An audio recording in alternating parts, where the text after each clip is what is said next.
सुबह का समय था। गांव की कच्ची गलियों में हल्की धूल उड़ रही थी। एक तरफ अमीर परिवार का बड़ा सा पक्का मकान था और दूसरी तरफ छोटी सी टूटी झोपड़ी जहां रहता था गरीब लड़का दीपक। लेकिन इन दो घरों के बीच एक चीज बहुत बड़ी थी और वो थी दोस्ती दीपक और सुभाष की। गांव की कच्ची सड़क पर दो बच्चे स्कूल जाने को तैयार होते हैं। एक तरफ सुभाष अमीर घर का लड़का, दूसरी तरफ दीपक गरीब परिवार का। अरे भाई, आज स्कूल नहीं चलेगा क्या? हाँ हाँ चल, आ रहा हूँ मैं। Lunch time. बच्चे पेड़ की छांव में बैठते हैं। सुभाष टिफिन खोलता है। मटर पनीर, पूरी, हलवा। दीपक सिर्फ देखता रहता है। उसके पेट में भूख से आवाजें आती हैं, पर उसके पास कुछ नहीं।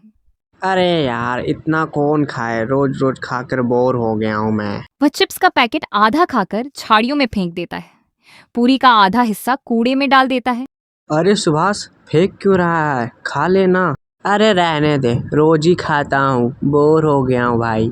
दीपक की आंखें उस खाने पर टिक जाती हैं। उसके घर में दो दो वक्त की रोटी मुश्किल से मिलती थी। झाड़ियों के पास पड़े खाने की खुशबू उसकी भूख को और बढ़ा देती है।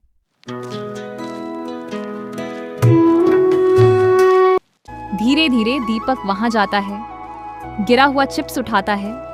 हे भगवान, मुझे माफ करना, मुझे जोर से भूख लगी है। और खा लेता है। लेकिन तभी पीछे से सुभाष देख लेता है।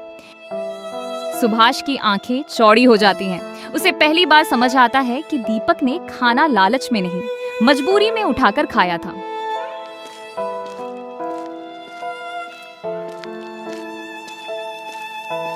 ओ दीपक, वो खाना क्यों खा रहा है? मुझे बोल देता, मैं तुमको देता। भाई, मेरे पास टिफिन नहीं है और घर में भी कुछ खाने को नहीं था, इसीलिए मैंने तेरे फेंके हुए खाने को खा लिया। बहुत जोरों से भूख लगा हुआ था। अगले दिन से सुभाष अपने टिफिन में 2 डिब्बे लेकर आने लगा। एक अपने लिए, दूसरा उज्जवल दोस्ती के लिए, दीपक के लिए। दोनों की दोस्ती गांव में मिसाल बन जाती है। एक अमीर होकर भी फेंक देता था, एक गरीब होकर भी कदर करना जानता था। और दोनों ने मिलकर समझा, खाना कभी फेंकना नहीं चाहिए, क्योंकि किसी के लिए वही एक दिन की उम्मीद हो सकती है।